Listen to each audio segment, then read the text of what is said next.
Salary is one of the most important factor that we consider before starting any job.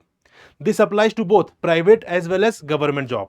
In this context आज हम बहुत important session लेकर आए हैं उनके लिए जो लोग आरबीआई ग्रेड बी एग्जाम की तैयारी कर रहे हैं या जो लोग प्लान कर रहे हैं कि उन्हें आरबीआई ग्रेड बी एग्जाम देना है। क्योंकि आज हम डिस्कस करने वाले अपने सेशन में लेटेस्ट सैलरी जो आरबीआई ग्रेड बी ऑफिसर को मिलती है जब वो सेलेक्ट होकर आरबीआई में जाते हैं। तो यहां पर इस सेशन में बेसिकली हम क्या डिस्कस करेंगे, हम लेटेस्ट सैलरी डिस्कस करेंगे which is more than 32 lakh per annum. किस तरीके से इसका ब्रेकअप है, क्या क्या पर्क्स हैं, क्या क्या अलाउंसेस हैं, सारी की सारी चीजें आज डिटेल में बताई जाएंगी आपको। एक एक पर्क्स, एक एक अलाउंसेस और किस फ्रीक्वेंसी में आपको प्रोवाइड किया जाता है, क्या अमाउंट होता है, सारी की सारी चीजें आज मैं डिस्क्लोज करूंगा आपको इस सेशन में। बट यहां पे आप देख सकते हैं थंबनेल में 32 एलपीए यहां पे लिखा हुआ है, इससे भी ज्यादा है अगर हम सीटीसी की बात करें। कितना ज्यादा है और क्या क्या बेनिफिट्स है, आइए डिस्कस करते हैं एक एक करके। But before starting friends, one very important thing, do join our Telegram group. इसको ज्वाइन करने के बहुत सारे एडवांटेजेस हैं, like for example you will get daily PDF of all YouTube sessions, then you will have discussion doubt solving sessions, then you will have direct interaction with faculties over the group itself, then we are providing you the quiz which you can avail, we are also conducting poles बीच बीच में जिसको आप avail कर सकते हैं और जिसको आप अवेल करके बहुत इंपॉर्टेंट चीज को जान सकते हैं। Also along with this you will gate to know a lot of updates with respect to the regulatory bodies examination in this group itself। तो लेट मत करिए, स्कैनर आपके सामने है, इसको स्कैन करिए और ग्रुप को ज्वाइन करिए।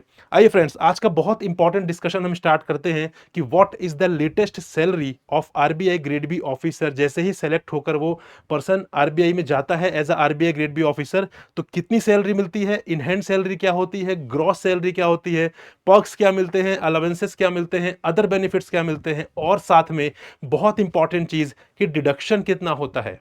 ठीक है, आइए समझते हैं। So this is the overall पे एंड अलाउंसेस। आइए डिस्कस करते हैं एक एक करके। So number first is basic पे। सबसे पहले बेसिक पे की बात करें, सो बेसिक पे इज 58,000। ये हम बात कर रहे हैं मंथली बेसिस पर। ठीक है, यहां पे ये मंथली बेसिस पर हम बात कर रहे हैं, जो भी चीजें आप यहां पर देख रहे हैं ये है मंथली बेसिस पर। तो सबसे पहले हम बात करें बेसिक पे की, so that is 58,000। Then further उसके बाद you will be given grade allowance which is 11,500। After that you will be given dearness allowance which will be around 36,000। यहाँ पे डियरनेस अलाउंस आपको पता है महंगाई के लिए दिया जाता है, जो भी यहाँ पे हमारे यहाँ पे इन्फ्लेशन होता है उसके लिए यहाँ पे डियरनेस अलाउंस प्रोवाइड किया जाता है बाय द गवर्नमेंट बीच बीच में, right. Then HRA house rent allowance यहाँ पे आपको पे किया जाएगा विच इज 74,000 करेंटली। और अगर आप यहाँ पे आरबीआई का अकोमोडेशन अवेल करते हैं तो आपको ये अलाउंस नहीं मिलेगा। अगर आप आरबीआई का अकोमोडेशन नहीं अवेल करते हैं, in that case you will get HRA of ₹74,000। Then you will have special perquisite allowance which is 6,500 something. Then you will have special allowance direct recruit के लिए यहाँ पे मिलेगा आपको 9,750 का ये कॉर्पस रहेगा। Then after that local compensatory allowance आपको मिलेगा 6,494 which means around 6,500।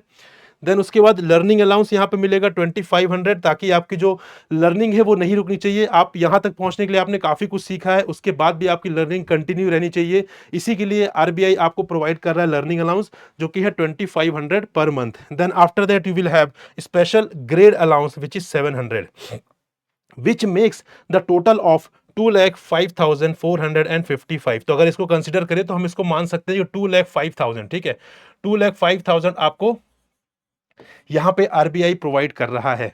Now the question इसकी क्या यही सारी चीजें हैं, इसके अलावा भी कुछ है? जी हाँ, आराम से बैठिए, दिल थाम कर बैठिए, इसके अलावा भी बहुत सारी चीजें आपको मिलेंगी। Like for example you will be given petrol allowance. आपको पेट्रोल के लिए अलाउंस प्रोवाइड किया जाएगा बाय द आरबीआई, ताकि आप गाड़ी में घूम सकें, ताकि आप ऑफिशियल काम के लिए भी जा सकें, तो उसके लिए आपको पेट्रोल अलाउंस प्रोवाइड किया जाएगा। कितना प्रोवाइड किया जाएगा वो मैं आपको बताने वाला हूं, लेकिन पहले अलाउंसेस देख लेते हैं। After that you will be given maintenance allowance. Then you will be given utensils maintenance, जो आपके यहाँ पे यूटेंसिल्स आप यूज करते हैं उसके मेंटेनेंस के लिए भी यहाँ पे अलाउंस पे किया जाता है। Then after that mobile phone maintenance के लिए यहाँ पे अलाउंस पे किया जाता है। देन टेलीफोन के लिए यहाँ पे अलाउंस पे किया जाता है। एंड यहाँ पे सर्वेंट के लिए अलाउंस पे किया जाता है, या हम बोले तो हाउस हेल्प के लिए यहाँ पे अलाउंस पे किया जाता है। But the question is in allowances में कितना अमाउंट पे किया जाता है, आइए इसको डिस्कस करते हैं। तो फ्रेंड्स अगेन ये भी मंथली बेसिस पर ही हम डिस्कस करने वाले। तो अभी आपको पता है जो आपकी सैलरी स्लिप आती है वो कौन सी आती है, जो हमने पहले डिस्कस किया था, बेसिक पे, एचआरए, डीए, वो आपकी मंथली सैलरी आती है स्लिप के साथ, राइट। उसके बाद ये पर्क्स एंड बेनिफिट्स एडिशनल होते हैं जो आपको मंथली बेसिस पर मिलते हैं। If you get into the RBI as a RBI grade B officer. तो यहाँ पे पेट्रोल अलाउंस कितना पे किया जाता है? 20,000 का पेट्रोल अलाउंस यहाँ पे किया जाता है। After that you will have a maintenance allowance of 6,000 का यहाँ पे मेंटेनेंस अलाउंस आपको दिया जाएगा। देन यूटेंसिल के मेंटेनेंस के लिए यहाँ पे आपको अलाउंस पे किया जाएगा which is 6,000 rupees. This is on a monthly basis. Then mobile phone maintenance के लिए यहाँ पे अमाउंट पे किया जाएगा which is 2,000 rupees. After that यहाँ पे टेलीफोन के लिए यहाँ पे आपको पे किया जाएगा which is 1,400 rupees. Then house help servant के लिए यहाँ पे किया जाएगा which is 5,600 per month. 5,600 per month आपको दिया जाता है ताकि आप कोई सर्वेंट को रख सकें, उसकी सर्विसेज ले सकें, ठीक है। देन चिल्ड्रन एजुकेशन अलाउंस यहाँ पे प्रोवाइड किया जाता है which is 13,500 on a monthly basis. यहाँ पे अगर आपकी शादी नहीं हुई है या आपके बच्चे नहीं हैं, if you do not have children then this allowance shall not be given to you, ठीक है। ये अलाउंस उनको ही मिलेगा जिनके चिल्ड्रन हैं। तो अगर आपके चिल्ड्रन नहीं है तो आपको ये अलाउंस नहीं मिलेगा। तो आप इस फिगर में से ये फिगर माइनस कर लीजिएगा अगर आपके चिल्ड्रन नहीं है और आप आरबीआई ग्रेड बी ऑफिसर बनने की प्लान कर रहे हैं या बनने जा रहे हैं। अगर जब आपके बच्चे होंगे तब उस केस में you will be given 13,500 as a children education allowance which makes the total of 54,500, मतलब अराउंड 55,000। ये मंथली बेसिस पर है। इससे पहले हमने डिस्कस किया था जो आपकी सैलरी स्लिप आएगी वो लगभग 2,05,000 उसमें रहेगा रिसीट साइड में। Then further you will be given perks and benefits of 55,000 per month. क्या इसके अलावा भी कुछ और है? जी हाँ, इसके अलावा भी और कुछ है। क्या है वो, आइए देखते हैं। So other benefits are also given, but इनकी जो ड्यूरेशन होती है, इनकी जो फ्रीक्वेंसी होती है वो थोड़ा ज्यादा होती है, मंथली बेसिस पर नहीं होती है। किसी की क्वार्टरली होती है, किसी की 2 साल में एक बार होती है, किसी की 5 साल में एक बार होती है, लेकिन इनकी मंथली वैल्यू कुछ ना कुछ तो रहती है। फॉर एग्जाम्पल आपको यहाँ पे सोडेक्सो दिया जाएगा which is food coupon kind of thing. ये आपको 15,000 क्वार्टरली दिया जाता है, मतलब 15,000 आपको हर 3 मंथ्स में दिया जाता है, जिसका मतलब अगर हम मंथली वैल्यू कैलकुलेट करें सो विच मेक्स अब 5,000, ठीक है। 5,000 इसकी मंथली वैल्यू होती है। देन मोबाइल, नया मोबाइल परचेज करने के लिए आपको हर 2 साल में 40,000 रुपीज पे किया जाता है। तो यहां पे उसकी मंथली वैल्यू कितनी हो जाएगी? 1670, 1670 रुपए यहाँ पे मंथली वैल्यू आ जाएगी। देन फर्दर स्पेक्टिकल्स के लिए आपको पे किया जाता है 13,000 इन एवरी 2 ईयर्स। ये मंथली नहीं है, ये ईयरली नहीं है, 2 साल में एक बार पे किए जाने वाले बेनिफिट्स हैं, लेकिन इनकी मंथली वैल्यू कैलकुलेट करें सो अगेन 540 है यहाँ पे स्पेक्टिकल्स की।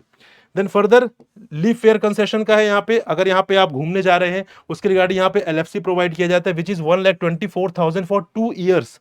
2 साल में एक बार पे किया जाता है, जिसकी अगर मैं मंथली वैल्यू कैलकुलेट करूं सो विच इज 5,170, ठीक है।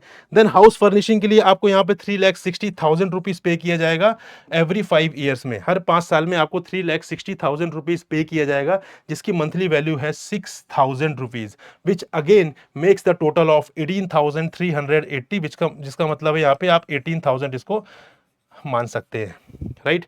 सो 2,05,000 पहले जो हमने डिस्कस किया था, 55,000 समथिंग हमने अभी other perks and allowances discuss किए थे। उसके अलावा अदर बेनिफिट्स हैं जो आपको मंथली बेसिस पर नहीं मिलते हैं, लेकिन अगर इनकी मंथली वैल्यू हम कैलकुलेट करें सो दैट इज अराउंड 18,000 रुपीज। अब ये तो बात हो गई कि हमें क्या क्या मिलता है, लेकिन कुछ चीजें डिडक्ट भी होती हैं। अगर आप इंडिया में आपकी इनकम हो रही तो आपको इनकम टैक्स पे करना पड़ेगा, right. Similar is the case with RBI grade B officers also. अगर आप यहाँ पे कमा रहे हैं तो आपको इनकम टैक्स पे करना पड़ेगा विच इज अराउंड 45,000 के समथिंग आपको यहाँ पे इनकम टैक्स पे करना पड़ेगा। देन एनपीएस यहाँ पे डिडक्ट होता है विच इज अराउंड 10,000 रुपीज। थोड़ा बहुत वेरिएशन हो सकता है फिगर में, but we are talking about rough figure, right. तो यहाँ पे एनपीएस यहाँ पे 10,000 होता है, इनकम टैक्स आपको 45,000 के समथिंग पे करना पड़ता है, and other minor deductions are also there which is of around 1,000 rupees which makes the total of 56,000 every month, ठीक है। अगेन डिडक्शन भी है, मंथ के वाइज ही डिस्कस कर रहे हैं, हमने सारी चीजें मंथली डिस्कस की हैं, तो यहाँ पर डिडक्शंस भी हम मंथली डिस्कस कर रहे हैं। तो यहाँ पे ये जो मंथली जो आपका डिडक्शन होगा टोटल, उसकी वैल्यू होगी अराउंड 56,000 रुपीज, ठीक है। आइए डिस्कस करते हैं कि टोटल सीटीसी कितना हुआ। अगर हम बात करें ग्रॉस सीटीसी की, तो यहाँ पे आप देख सकते हैं हमने पे एंड अलाउंसेस हमने डिस्कस किया था सबसे पहले कि 2,05,455 रुपीज है। देन उसके बाद हमने perks and benefits monthly basis पर जो मिलते हैं उसको भी हमने कैलकुलेट किया था विच इज अराउंड 55,000। उसके बाद हमने अदर बेनिफिट्स देखे थे जो आपको क्वार्टरली या 2 साल में या 5 साल में एक बार मिलते हैं, उसकी मंथली वैल्यू भी हमने कैलकुलेट की थी जो कि है अराउंड 18,380। तो इन सबको अगर हम सम कर दें तो आपका ग्रॉस सीटीसी निकल सकता है। यहाँ पे the gross CTC is 27 lakh, यहाँ पे हाँ 2,78,335 पर मंथ के हिसाब से ये, ठीक है। इसमें अगर मैं बात करूं, इसको मैं 12 से मल्टीप्लाई करूं तो ग्रॉस सीटीसी आ जाएगी, which makes something around 33 lakh per year. तो ये आपकी ग्रॉस सीटीसी हो जाएगी। लेकिन आपको यहाँ पे कुछ डिडक्शंस हैं जो आपकी सैलरी में से होते हैं, दैट इज अराउंड 56,000। तो अगर मैं इसको माइनस कर दूं तो यहाँ पे जो फिगर आएगा वो आएगा 2,22,335 समथिंग का, जो कि ईयरली बेसिस पर होता है 26,68,000। ये लगभग आपके इन हैंड होगा, ठीक है। तो अगर हम बात करें ग्रॉस सीटीसी की तो वो 33 लाख समथिंग होने वाला है। लेकिन अगर हम बात करें इन हैंड की तो इन हैंड में लगभग ही रहेगा 26,68,000। अगेन हमने यहाँ पे इन सारी चीजों की वैल्यू कंसिडर की है जो आपको कभी 2 साल में एक बार मिलेंगे, कभी क्वार्टरली मिलेंगे। लेकिन अगर इन सब की वैल्यू है कभी ना कभी आपको मिलेगी, उसको हमने मंथली टर्म्स में कन्वर्ट कर लिया है, जिसके चलते यहाँ पे हमने वैल्यू कैलकुलेट की है 26,68,000, जो कि लगभग 27 लाख है। तो लगभग 27 लाख आपको इन हैंड मिल जाएगी और 33 लाख पर एनम के समथिंग आपकी ग्रॉस सीटीसी होती है। जो बीच का पार्ट होता है वो होता है डिडक्शन वाला। सो फ्रेंड्स, बहुत अच्छी अपॉर्चुनिटी है उन लोगों के लिए जो यहाँ पे सोच रहे हैं अभी कि मैं प्राइवेट सेक्टर से स्विच करके आरबीआई की तैयारी कर लेता हूँ, या जो लोग सोच रहे हैं कि मैं अभी ग्रेजुएट हुआ हूँ, मैं आरबीआई ग्रेड बी की तैयारी कर लेता हूँ, या ऐसे भी लोग हैं जिन्होंने ऑलरेडी यहाँ पे तैयारी स्टार्ट कर दी है। उन सभी के लिए बहुत बड़ा मोटिवेटिंग फैक्टर है। ऑब्वियस सी बात है, मनी हमेशा एक मोटिवेटिंग फैक्टर होता है। तो यहाँ पे बहुत अच्छी अपॉर्चुनिटी है। अगर आप अपना करियर स्टार्ट करने वाले हैं तो बहुत बड़ा, बहुत ही अच्छा प्लेटफॉर्म है जो आपको आरबीआई प्रोवाइड कर रहा है इन टर्म्स ऑफ पे and allowances. Apart from the pay and allowances बहुत सारी चीज़ें आपको प्रोवाइड की जाती हैं, बहुत सीखने मिलता है यहाँ पे, लर्निंग एक्सपोजर बहुत ज़्यादा होता है। You will get the opportunity of foreign deputation as well. अगर आपको फर्दर अपनी जो पढ़ाई है वो कंटिन्यू करना है, then you can complete your preparation, complete your course itself, complete your studies from the foreign universities. वहाँ भी आपको अपॉर्चुनिटी मिलती है, स्कॉलरशिप प्रोवाइड की जाती है आरबीआई के द्वारा, ठीक है। तो बहुत सारी ऐसी फैसिलिटीज़ आपको प्रोवाइड की जाती हैं जो अपार्ट फ्रॉम द अलाउंसेज, जिसकी वैल्यू बहुत ज़्यादा होती है, ठीक है। जो पेमेंट होता है, जो अलाउंसेस होते हैं, जो बेनिफिट्स होता है, उनसे बहुत ज़्यादा चीज़ें आपको वहाँ पे मिलती हैं। आपको एक बहुत ही बेहतर वर्क कल्चर मिलता है, जिसके चलते आप वर्क लाइफ बैलेंस भी मेंटेन कर पाते हैं।